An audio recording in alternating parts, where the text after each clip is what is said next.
అందరికీ నమస్తే అండి. బ్రహ్మర్షి పితామహ పత్రేజీ గారికి, వంశీ మాస్టర్ గారికి, ప్రవీణ మేడం గారికి ఆత్మ ప్రణామాలు. స్వేచ్ఛేచ్ఛ బుక్ రచయిత అండ్ టార్కం డారిన్ గారికి ఆత్మ ప్రణామాలు. ఈ జ్ఞానాన్ని వినడానికి వచ్చిన మీ అందరికీ కూడా నా కృతజ్ఞతలు ఫ్రెండ్స్. ఈరోజు స్వేచ్ఛేచ్ఛ బుక్ లో 4th చాప్టర్ దురాభిమానాలు, వ్యానిటీ, దీని గురించి తెలుసుకోబోతున్నాం. లాటిన్ లో దురాభిమానాన్ని వానిటస్ అంటారు. అంటే శూన్యత, ఖాళీ లేదా విలువ లేనిది అని.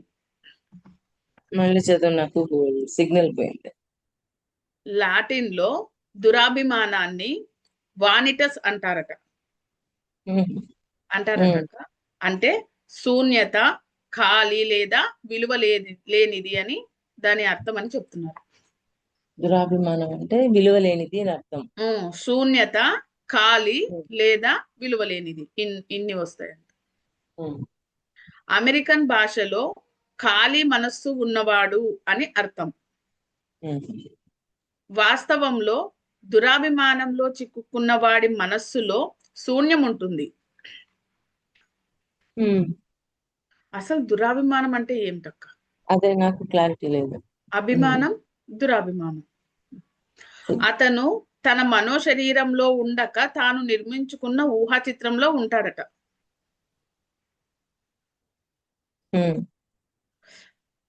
దురాభిమానం మన సరికాని ఊహా చిత్రపు ఆలోచన రూపం.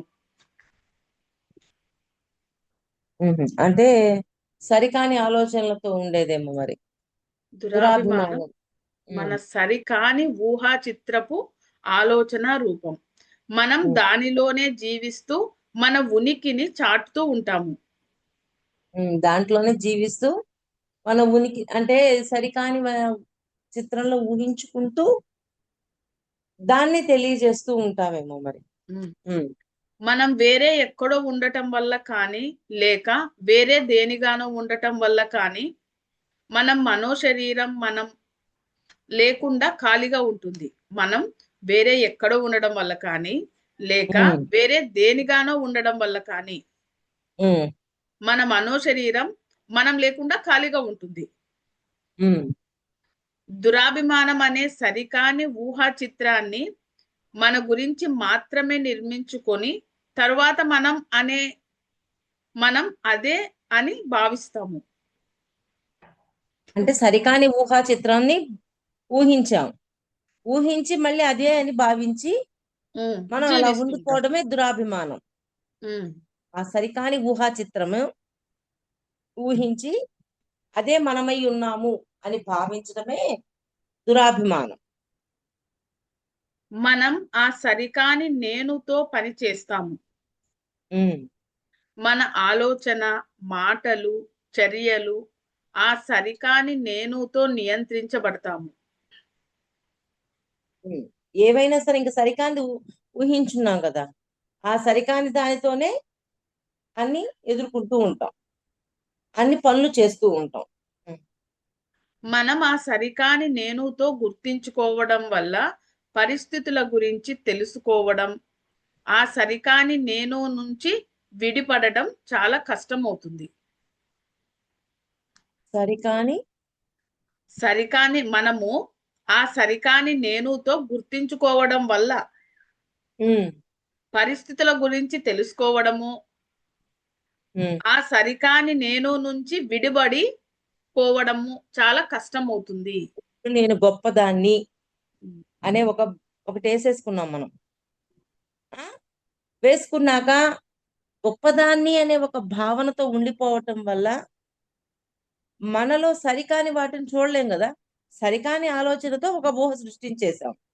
ఆ సృష్టించటం వల్ల మార్చుకోవడానికి ఇంకా ప్రయత్నం చేస్తామా? అవును, నేను గొప్పదాన్ని, నేను మంచిదాన్ని, ఇంకా లోపల వెతకటానికి అవకాశం లేకుండా మనకి మనమే సృష్టించుకుంటున్నాం. అదే దురాభిమానం. అంటే అహం అనొచ్చాక అహం వేరు, ఒక బ్రాండ్ సృష్టించేసుకుంటున్నాం మన మీద మనం.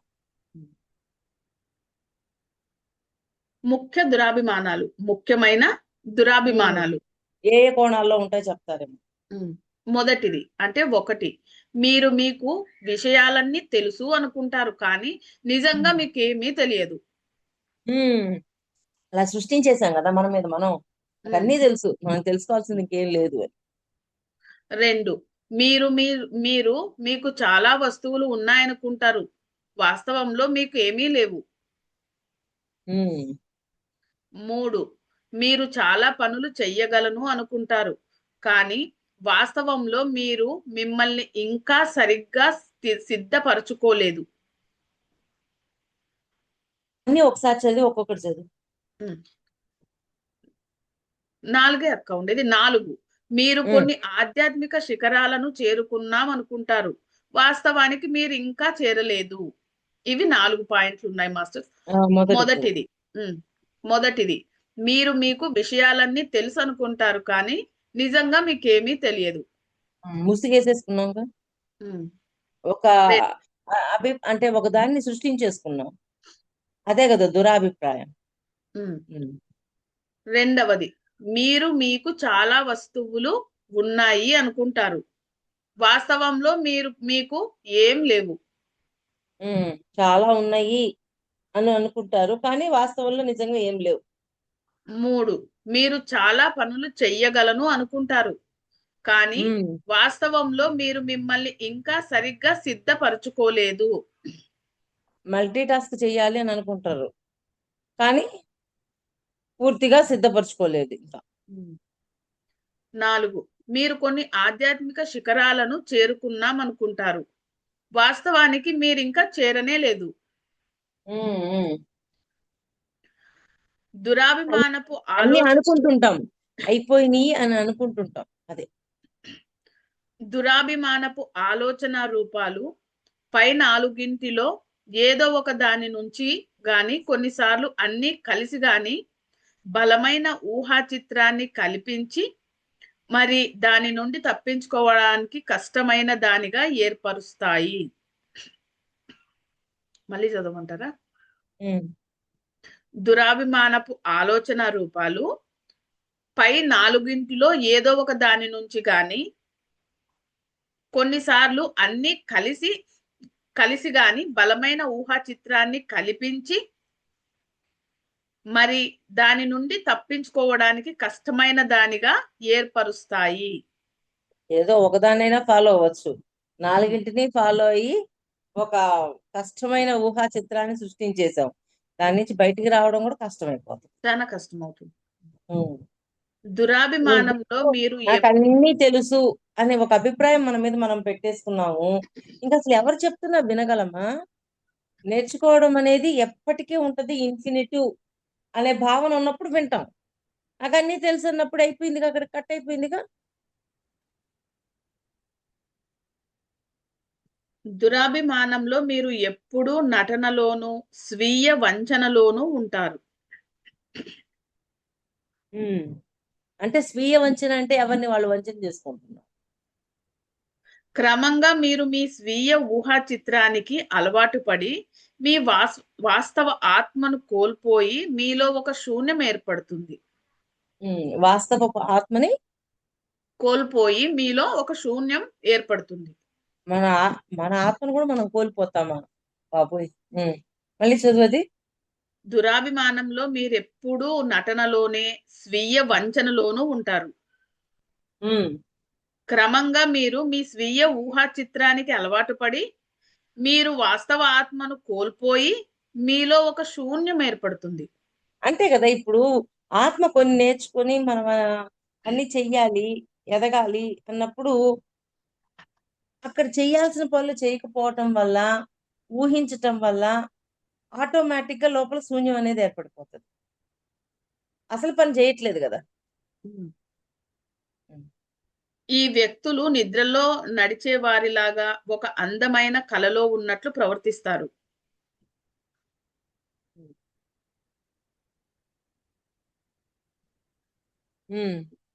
నిద్రలో వారి నడిచేవారిలాగా ఒక అందమైన కలలో ఉన్నట్లు ప్రవర్తిస్తారు. వాళ్ళ ప్రవర్తన అలా ఉంటదన్నమాట. అయితే వారి మనం తర్కము గుర్తించడానికి.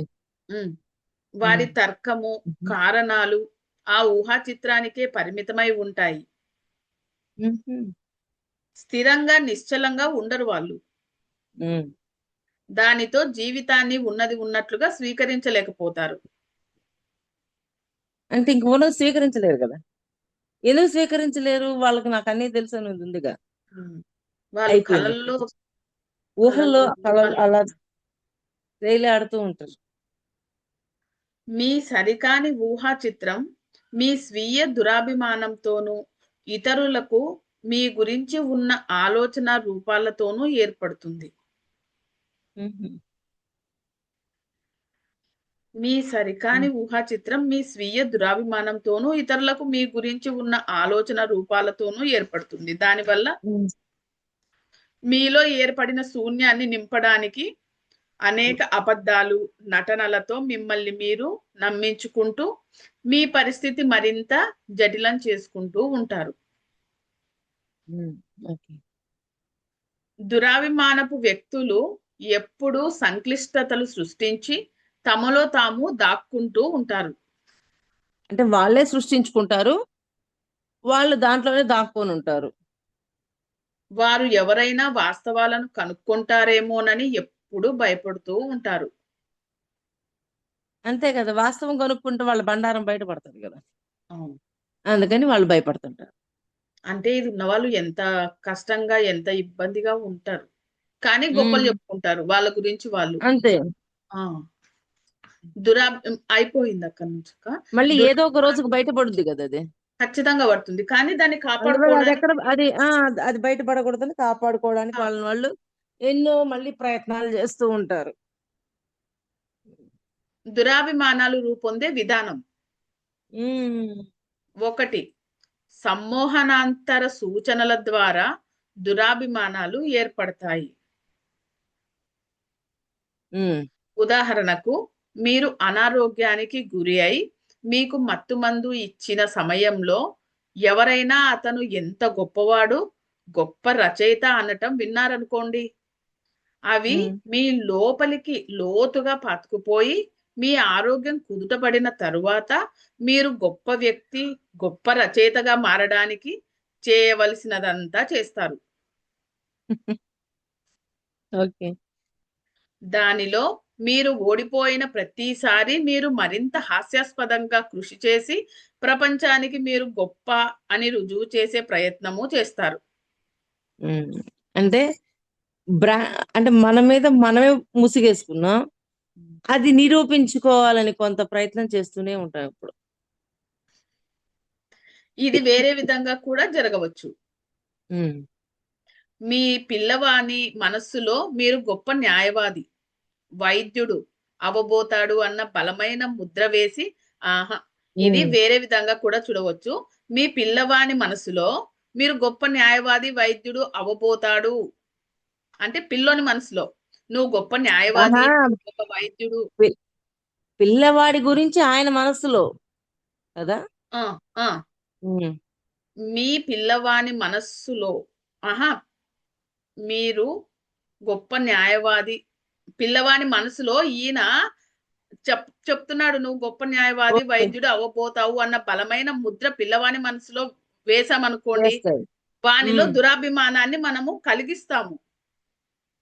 వాడిలో లేని దాన్ని ఆ, సృష్టించిన వాళ్ళం సృష్టి అవుతాం మళ్ళీ. అవును మేడం. ఉమ్. క్రమంగా అతను ఆ దురాభిమానం లేదా సరికాని ఊహా చిత్రంతో తనను గుర్తించుకొని దానిలాగా ఉండటానికి కృషి చేస్తాడు. నిజమే కదా. ఉమ్. ఎంతమంది ఒకవేళ పిల్లలు అలా జీవితాల్లో జరుగుతున్నాయి. నిజమే కదక్క, వాళ్ళకి ఇష్టం లేనివి మనకి ఇష్టమైనది ఏదో వాళ్ళ మీద రుద్ది నువ్వు ఇది కావాలి ఇది కావాలి అని మన చిన్నప్పటి నుండి ప్రోత్సహించినప్పుడు వానికి అదంటే ఇష్టం లేకపోయినా వాడు దానికి ప్రయత్నం చేస్తూనే ఉంటాడు. ఉమ్. ఉమ్.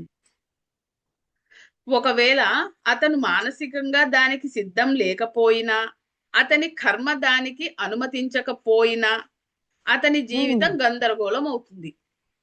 మానసికంగా లేకపోయినా కర్మ వల్ల కూడా సిద్ధంగా లేకపోయినా. రాకపోయినా ఉమ్. గందరగోళం సృష్టించబడుతుంది. అతను ఆ ఊహా చిత్రంగా మారటంలో విజయం సాధిస్తే తన ప్రకృతిలో చీలికలు భావిస్తాడు. ఉమ్. ఈ మళ్ళీ పాయింట్ నాకు చదవలేను. బాగాలేదు. అతను ఆ ఊహా చిత్రంగా మారటంలో విజయం సాధిస్తే ఉమ్. తన ప్రకృతిలో చీలికలు భావిస్తాడు అంటున్నారు.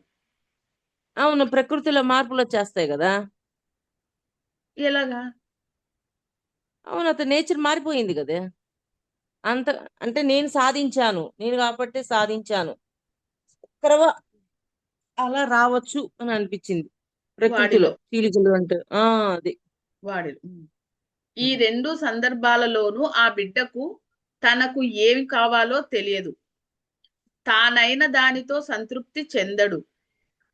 తల్లిదండ్రులు ఏది కావా ఏది కావాలో తెలియదు, తెలీదు. కానీ ఏదై ఉన్నాడో దాన్ని కూడా తెలుసుకోలేకపోవడం వల్ల సంతృప్తి తన్- ఉండదు.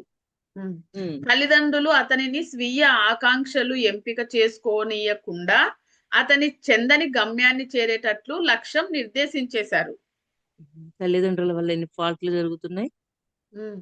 అటువంటి పిల్లలు చాలా విరుద్ధంగా ప్రవర్తిస్తారు.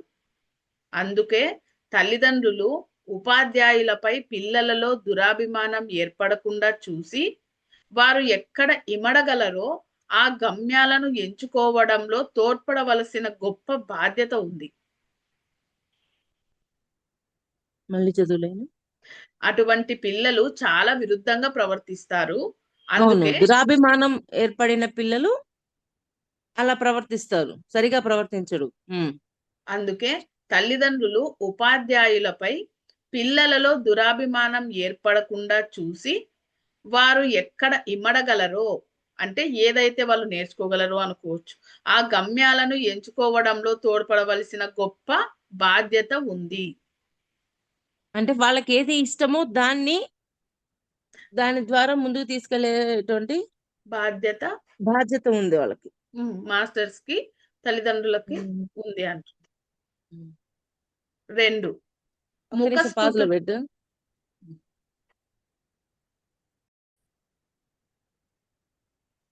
ముఖస్థుతులు, పొగడ్తలు దురాభిమానాన్ని ఏర్పరుస్తాయి. ధార్కం గారు పొగడ్తలను అస్సలు ఒప్పుకోరే. మనుష్యులు ఇతరులను ఉపయోగించుకోవడానికి, వారితో పనులు చేయించుకోవడానికి, వారిని తికమక పెట్టడానికి ముఖస్థుతి చేస్తారు. కన్ఫ్యూజన్ చేస్తారు. అది వారిలో దురాభిమానాన్ని నింపుతుంది. ముఖ్యంగా స్థిరత్వం లేని వారికి తన స్వీయ ఆసక్తుల కోసం మనుష్యులు ఆటలాడతారు అని తెలియని వారికి ఆ ప్రమాదం ఎక్కువగా ఉంటుంది. స్వీయ ముఖ్యంగా స్థిరత్వం లేని వారికి తమ స్వీయ ఆసక్తుల కోసం మనుష్యులు ఆటలాడతారు అని తెలియని వారికి ఆ ప్రమాదం ఉంటుంది, ప్రాబ్లం ఎదుర్కోవాల్సి వస్తుంది. ముఖస్థుతి దాని బారిన పడిన వారు మనస్సులో ఒక సరికాని స్థాయిని ఏర్పరుస్తుంది. ఆ స్థాయి అతని వాస్తవ స్థితి లేదా సామర్థ్యాన్ని దాటి నిజమని భావించబడుతుంది. అది పూర్తిగా నిజము అన్న భావనలోకి వెళ్ళిపోతాం. దీని వలన తాను అప్పటికే ఎంతో గొప్పవాడైనట్లు భావించి ఎదగాలన్న ఆకాంక్ష వారికి కలగదు. ఆ విధంగా మెచ్చుకోబడి ముఖస్థుతికి లోబడిన వారు సగటు మనుషులలో గానో లేక అంతకన్నా తక్కువగానో మిగిలిపోతారు. తన దురాభిమానం వల్ల ముఖస్థుతికి అలవాటైన మనిషి చాలా చిరాగ్గా మారిపోతాడు. అంటే ఎప్పుడు ఉంటది కదా, ఒక్కొక్కసారి ఉండదు.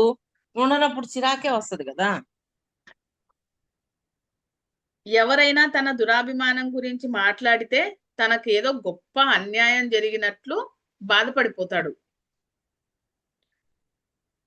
అంతేకాక కోపం, చిరాకులు పెంపొందించుకొని నిరాశకు కూడా గురి అవుతాడు. అంతేగా, ఇంకా ఇవన్నీ ఒకదాని తర్వాత ఒకటి ఆటోమేటిక్ గా వచ్చేస్తాయి, ఒక చైన్ సిస్టమ్ లాగా. ముఖస్థుతి, పొగడ్తలు నిద్రిస్తున్న దురాభిమానాన్ని తట్టి లేపుతాయి. అప్పటిదాకా నిద్రాణంలో ఉన్నదాన్ని లేపినట్టే ముఖస్థుతి, పొగడ్తలు. అప్పుడు దురాభిమానం అంటే మనం ఏమనుకోవచ్చు అక్క? ఇందాక తెలుసుకున్నాం కదా, అదే ఇందాక చెప్పారు కదా. అప్పటిదాకా లోపల అంతరంగంలో ఉంది. అది గత జన్మలదైనా అయి ఉండొచ్చు. దాన్ని మళ్ళీ నిద్ర లేపినట్టు అయ్యింది పరిస్థితి. 3 ప్రజలను ఆకట్టుకోవడానికి, స్వీయ ప్రయోజనాల కోసం ఉపయోగించుకోవడానికి వారిలో దురాభిమానాన్ని పెంపొందిస్తారు. ఉమ్, ఆ విధంగా చేసినప్పుడు మీరు మీది కాని ఊహా చిత్రంలో గుర్తించుకుంటారు. ఆ ఓకే. విధంగా చేసినప్పుడు మీరు మీది కాని ఊహా చిత్రంతో గుర్తించుకుంటారు. ఆ విధంగా చేస్తూ పోతే మీరు మీ దురాభిమానాన్ని సృష్టించుకొని దానిలోనే మునిగి మీ నిజమైన గుర్తింపును కోల్పోతారు. దానిలోనే ఉండి నిజమైన గుర్తింపును కోల్పోతారు. కోల్పోతాం. వివేక గ్రంథాలలో ఋషులు నటన, సరికాని ఊహా చిత్రాల ప్రదర్శన గురించి ఎప్పుడూ మనల్ని హెచ్చరిస్తారు. వివేకం వివేక గ్రంథాలలో ఋషులు నటన, సరికాని ఊహా చిత్రాల ప్రదర్శన గురించి ఎప్పుడూ మనల్ని హెచ్చరిస్తారు. అంటే మామూలుగా ఎప్పుడు హెచ్చరింపులు ఉంటాయి, ఇలా ఉండద్దు ఇలా ఉండద్దు అని. 4 భయం వల్ల కూడా దురాభిమానం ఏర్పడుతుంది. ఉమ్, భయం వల్ల మనం మనకంటే భిన్నంగా కనిపిస్తాము. దానికోసం ఎంతో మూల్యం చెల్లిస్తాము. కొన్నిసార్లు ఆ నటన ఎంతో శక్తివంతమై మనం ఆ ఊహా చిత్రం వలనే ప్రవర్తించి దానితోనే గుర్తించుకుంటాము. ప్రశ్నించదు ఒకసారి. భయం వల్ల కూడా దురాభిమానం ఏర్పడుతుంది. ఉమ్, భయం వల్ల మనం మనకంటే భిన్నంగా కనిపిస్తాము. భయం వల్ల మనం మనకంటే భిన్నంగా కనిపిస్తాము, వేరేగా. ఉమ్, ఉమ్, దానికోసం ఎంతో మూల్యం చెల్లిస్తాము. ఓకే. కొన్నిసార్లు ఆ నటన ఎంతో శక్తివంతమై మనం ఆ ఊహా చిత్రం వల్లనే ప్రవర్తించి దానితోనే గుర్తించుకుంటాము. అంటే మళ్ళీ ఇంకొక ఊహా చిత్రాన్ని సృష్టించేసాం, మళ్ళీ దాంతోనే గుర్తించుకుంటాము. చూసుకుంటూ ఉంటాం. అదే ఇంకా దాంతోనే గుర్తిస్తుంటాం. అది దురాభిమానంగా మారుతుంది మళ్ళీ. ఉమ్, ఎలా అంటే మనం శక్తివంతులం, నిర్భయులం, పరాక్రమవంతులము అని నటిస్తూ మన నడక, స్వరం, కదలికలను మనం మార్చుకుంటాము.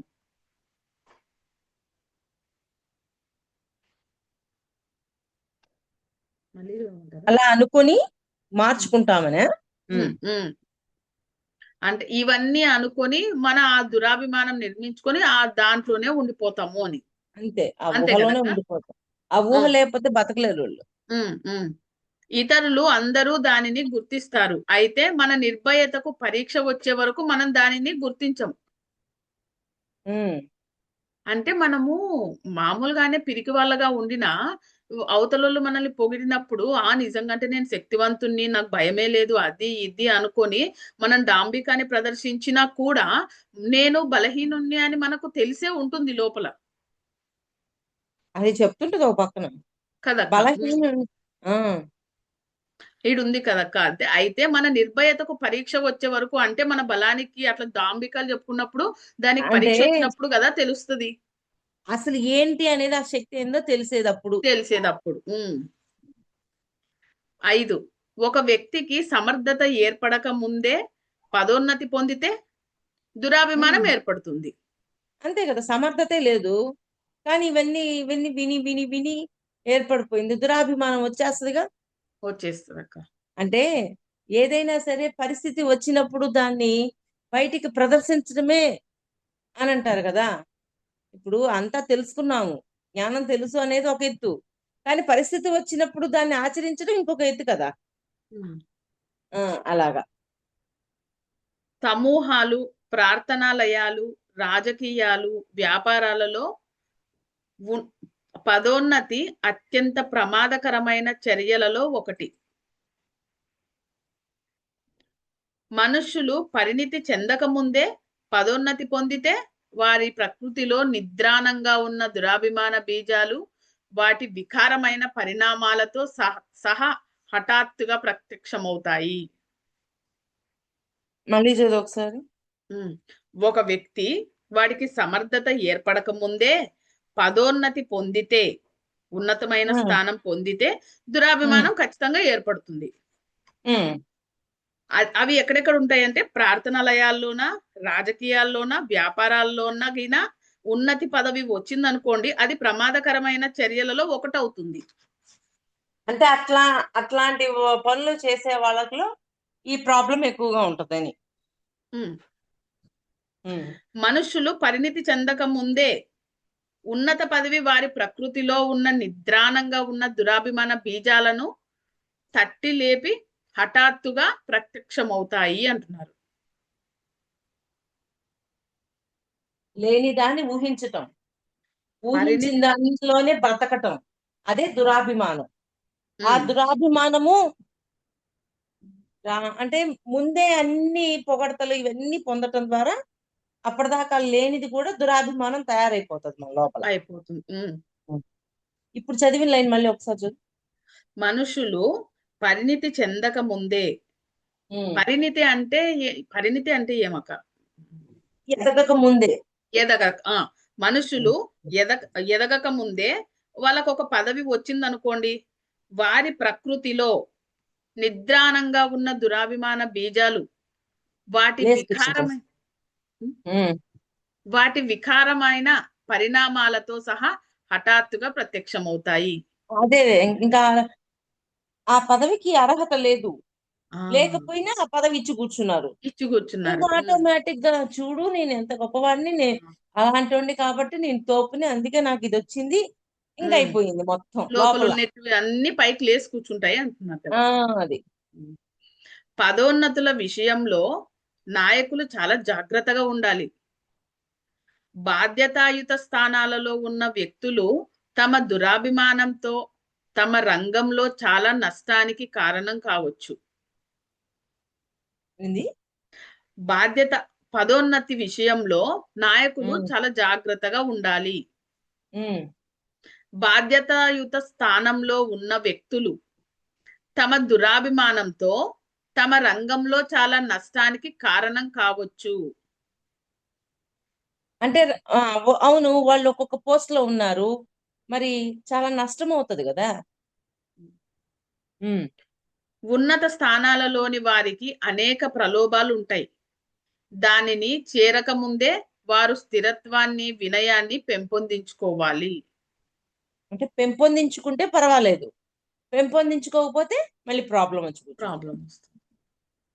హఠాత్తుగా వచ్చిన విజయము దురాభిమానాన్ని పెంచటంతో తాము ఉన్నతులం, గొప్పవారుగా ప్రవర్తిస్తూ వాస్తవాన్ని కోల్పోతారు.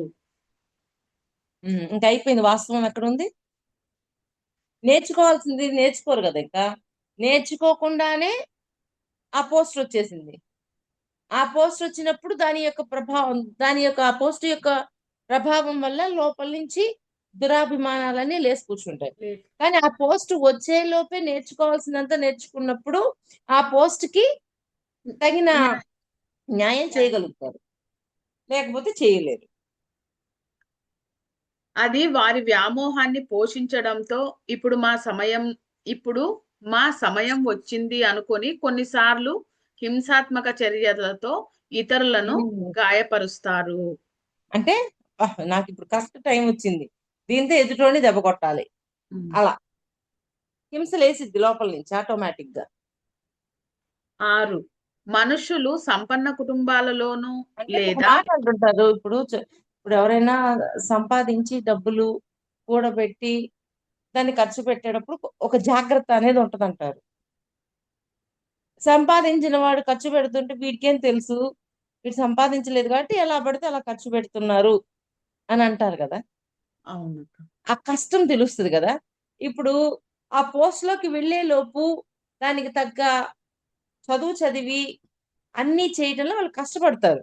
ఆ పోస్ట్కి వెళ్ళాక జాగ్రత్త ఉంటుంది. మనుషులు సంపన్న కుటుంబాలలోనూ లేదా ఉన్నత కుటుంబాలలోనూ జన్మించడం వల్ల చాలా ఎక్కువ ధనం లేదా స్థాయి వారసత్వంగా పొందటంలో దురాభిమానం పెంపొందుతుంది. నేను ఇప్పుడే కదా చెప్పినాను.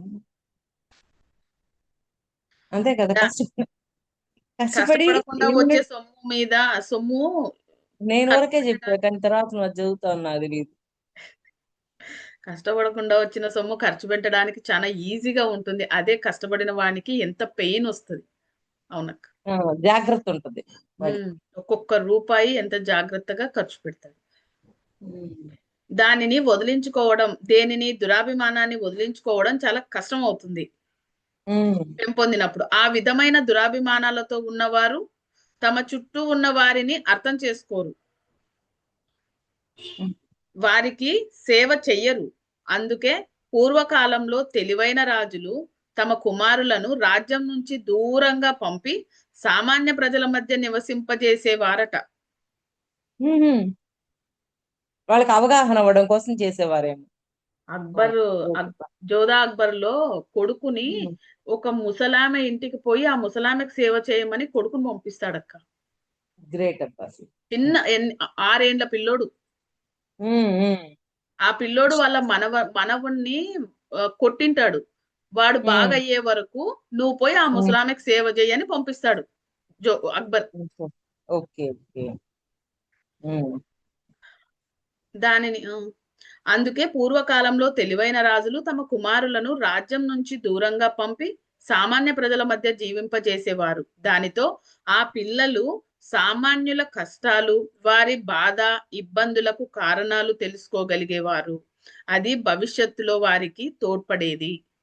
అంతే కదా, దురాభిమానాల్లో ఇరుక్కోపోకుండా పిల్లల్ని ఆ విధంగా మోటివేట్ చేసేవాళ్ళు అనమాట. ఓకే. 7. వాస్తవంగా మీకు ఉన్న స్థితి కంటే ఎక్కువ గౌరవం, విలువ పొందితే మీకు దురాభిమానం పెంపొందుతుంది. ఉన్న స్థితి కంటే ఎక్కువ ఎక్కువ స్థితి పెంపొందితే, ఉమ్. ఎక్కువ గౌరవము, విలువను పొందితే ఉమ్. మీకు దురాభిమానం ఏర్పడుతుంది. ఆటోమేటిక్ గా వచ్చేస్తుంది. మీరు ఉన్నత స్థాయిలలో పలుకుబడి ఉన్న స్థితులలోనూ ఉంటే ప్రజలను ముఖస్తుతి చేయకండి. మీరు ఉన్నత స్థాయిలలోనూ పలుకుబడి ఉన్న స్థితిలో ఉంటే ప్రజలను ముఖస్తుతి చేయకండి. అది వారిలో దురాభిమానాన్ని పెంచుతుంది. అంటే వాళ్ళల్లో పెంచనీయకుండా ఉండమంటున్నారు ప్రజలలో. మనుషులను ఎక్కడ ఉండవలసిన వారిని అక్కడే ఏ విధంగా ఉండాలో అలాగే ఉండనివ్వండి. వాళ్ళు చేసే పని చేయనివ్వండి. 8. ప్రజలు తమ వాగ్దానాలతో మిమ్మల్ని నమ్మించగలిగినప్పుడు వారు మీలో కొంత దురాభిమానాన్ని సృష్టిస్తారు. ఉదాహరణకు, వారు నువ్వు ఈ పని చెయ్యగలిగితే మేధావివి, నీ చక్రాలు తెరుచుకుంటాయి, నువ్వు ఆధిక్యత పొందుతావు అని చెబుతారు. ఆ తేలికగా వాగ్దానాల పట్ల జాగ్రత్తగా ఉండండి. అవి నిజం కానప్పుడు మీరు వారిని ద్వేషిస్తారు. ఒకవేళ నిజమైతే మీరు వేరే ఎవరిలాగానో ప్రవర్తించడం మొదలు పెడతారు.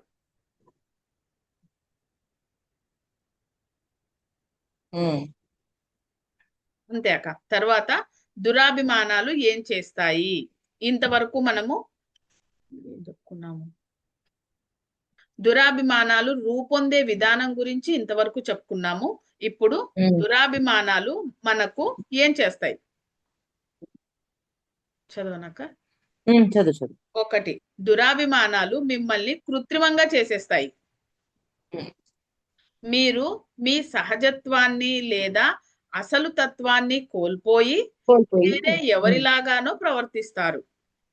కృత్రిమంగా తయారవుతాం, సహజత్వాన్ని కోల్పోతాం, అన్ని కోల్పోయి పక్కనోళ్ళ ప్రవర్తనను బట్టి వాళ్ళని చూసి మనం అలా ప్రవర్తించడం మొదలెడతాం.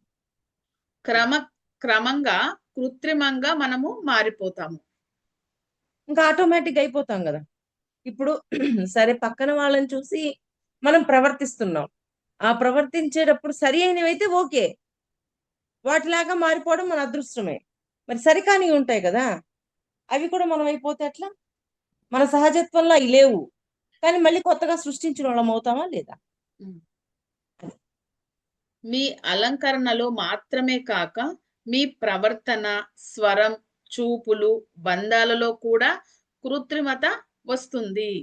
ఆటోమేటిక్ గా అన్ని వచ్చి కృత్రిమంగా ఉండే వ్యక్తి నమ్మకాన్ని గాని విశ్వాసాన్ని గాని సృష్టించలేడు. ఉమ్, మీరు సరియైన స్థానంలో దృష్టి నిలిపి ఉన్నప్పుడు మాత్రమే నమ్మకాన్ని విశ్వాసాన్ని సృష్టిస్తారు. అంటే సరి అయిన స్థానంలో అంటే అక్కడ సహజంగా ఉండే వాళ్ళలో ఏదైతే సహజత్వం ఉందో దానిలో ఉంటే సరి అయిన న- వాటిని సృష్టిస్తారు. ఉమ్, సృష్టిస్తాం. ఒక కృత్రిమమైన వ్యక్తి ఎవరిపైన నిజమైన ప్రభావం చూపలేడు. ఉమ్. గొప్ప మాటలు మాట్లాడవచ్చు, ఆకర్షణీయమైన దుస్తులు ధరించవచ్చు, అదంతా సరే, అయినా అతను అసలైన తాను కాదు కదా. అన్ని చేసినా కూడా లోపల అది కాదు ఉండేది. ఏంది? బయటకేమో వీటన్నింటి మీద దృష్టి చూపిస్తున్నాడు భౌతికమైన వాటి కోసం, కానీ లోపల వాటి మీద లేదు. ఈ బయట ఎందుకు వచ్చింది? పక్కన వాళ్ళని చూసి ఆ పక్కన వాళ్ళని చూసి నేను అలా ఉండాలని కొత్తగా సృష్టించుకున్నాడు. సృష్టించుకున్నాడు. లోపల అసలు లేదది. అసలు తాను కాదు. నిజంగా లోపల లేకుండా భౌతికంలో దాన్ని ప్రదర్శించినప్పుడు మనకే ఒక వేరియేషన్ అర్థమైపోతూ ఉంటుంది. అవునక్క, వేరుగా అనిపిస్తాం. ఆ ఆ సహజత్వంలో ఉన్నప్పుడు నేచురల్ గా హ్యాపీనెస్ ఉంటాం. ఉంటుంది, బాగుంటుంది.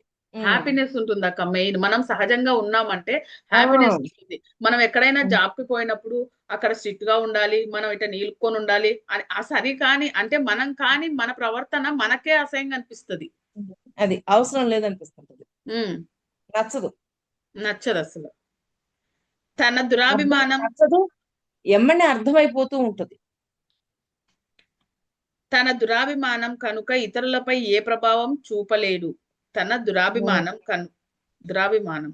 కనుక ఇతరులపై ఏ ప్రభావం చూపలేడు. అతనిలో గొప్ప శూన్యం ఏర్పడుతుంది. ఉమ్, 2, దురాభిమానాలు మనల్ని ఆటలాడేటట్లు చేస్తాయి. కన్ఫామ్ గా ఆటలు ఆడతాయిగా. ఉమ్. నిజానికి అవి బాల్యం నుంచి మన మనో కంప్యూటర్లో తయారు చేయబడి ఉంటాయి. ఉమ్, వాటిలో ఏ భాగాన్నైనా తాకినప్పుడు దురాభిమానం వాటిని తట్టిలేపుతుంది. మీరు ఆటోమేటిక్ గా లేపిద్ది, నిద్రాణంలో ఉన్న వాటిని లేపిద్ది. మీరు ఆటను ఆడుతున్నారని గ్రహించినప్పుడు మీరు దానిని ఎలా ఆడుతున్నారో పరిశీలిస్తున్నారు కనుక మీ దురాభిమానాన్ని పసిగట్టి దానిపై పనిచేసే మీ ప్రకృతిలో మార్పు తెచ్చుకుంటారు. అంటే దురాభిమానంలో ఉన్నాను అని ఎప్పుడైతే మనం అవగాహన చేసుకుంటామో దాన్ని మార్చుకోవడానికి ప్రయత్నం చేస్తాం. ఆటలు మీ దురాభిమానపు నాటకీకరణ. ఉమ్, ఆ ఆటలు నవ్వు, కన్నీరు, ఏడుపు, అనేక చలనాలు లేదా జడత్వంతో వ్యక్తీకరించబడతాయి. ఉమ్, మనము ఆటల వలలో పడ్డామని గ్రహించిన వారు చిన్న చూపు చూస్తారు. ఆటల వలలో పడ్డామని గ్రహించిన వారు చిన్న చూపు చూస్తారు. ఉమ్, మనం పడ్డామని గ్రహించిన అప్పుడు వేరే వాళ్ళు చిన్న చూపు చూస్తారంటారా? అంతే. ఆ, మన కుటుంబ సభ్యులు కూడా నీకు ఒంట్లో బాగోలేదు, నువ్వు అలసిపోయావు అని చెప్తారు. వాళ్ళు కూడా అలాగే చెప్తారు. ఉమ్. తన ఆటలు చూసి ఆపుకునేటంత వరకు తన ఆటలు చూసి ఆపుకునేంత వరకు ఎవరు దురాభిమానాన్ని నాశనం చెయ్యలేరు. తను అంటే తానే అంటే ఆపుకోవాలి. వాళ్ళది వాళ్ళే గుర్తించుకోవాలి, గుర్తించి అంటారు. వాళ్ళకి వాళ్ళే ఆపుకోవాలి. ఎందుకంటే పక్కనోడు చెప్తే కూడా వినం కదా, వినరు. అందువల్ల. ఆటలు ఆపకపోతే అతని జీవితమంతా నిరాశకు గురి అయి అతని జీవితమే ఆటగా మారిపోతుంది. ఆటలు ఆడాలి, కానీ ఆటలు ఆడేటప్పుడు లోపల ఉన్న దురాభిమానం ఒకవేళ ఉందనుకోండి, దాన్ని లేపుతాం. లేకపోతే కొత్తగా ఉండేదాన్ని సృష్టిస్తాం. అందువల్ల ఏం జరుగుతుంది అని ఎరుకతో గమనిస్తూ ఉండాలి, వాటిని మార్చుకుంటూ ఉండాలి. 3. దురాభిమానం మీ వాస్తవ ఆత్మపై తన ఊహా చిత్రాన్ని కనిపించేటట్లు చేసి మీ వాస్తవ గుర్తింపును మాయం చేస్తుంది. మరి ఆత్మలో మళ్ళీ మార్చాల్సింది చదవమంటారా? ఉంది. మళ్ళీ ఒకసారి చదువు పాయింట్. దురాభిమానము మీ వాస్తవ ఆత్మపై తన ఊహా చిత్రాన్ని కనిపించేటట్లు చేసి మీ వాస్తవ గుర్తింపునే మాయం చేస్తుంది. ఇప్పుడు దురాభిమానం ఏం చేస్తుంది? ఒక వాస్తవాన్ని సృష్టిస్తుంది. ఆత్మ ఏం చేస్తుంది? అవును వీడు గొప్పవాడే కదా అనే భావంలోకి వెళ్ళిపోతుంది జీవుడిని. ఎప్పుడైతే ఆత్మలో మార్చాల్సిందంత మార్చడం ఆగిపోయింది కదా. ఇప్పుడు మనం ఏం చేస్తున్నాం? కర్మలు చూస్తున్నాం. మొన్న మనం చెప్పుకున్నాం గుర్తుందా? కర్మ లెక్కలు చూసుకున్నాం. చూసుకొని అక్కడ ఏం చేస్తున్నాము? అది నేను కాదు అని ఒక అభిప్రాయాన్ని పెట్టేశాం. పెట్టడం వల్ల ఏమవుతుంది? మార్చడం అనేది జరగదు. మరి ఆత్మలో మార్చాల్సిన దాన్ని కూడా మార్చకుండా మనం ఆపేసామా లేదా? అది. పాయింట్ అర్థమైందా మాధవి? అర్థమైంది అక్క. అక్క ఎంతో మొన్ననే చెప్పుకున్నాం. 45 minutes అయింది, స్టాప్ చేసుకున్నాం.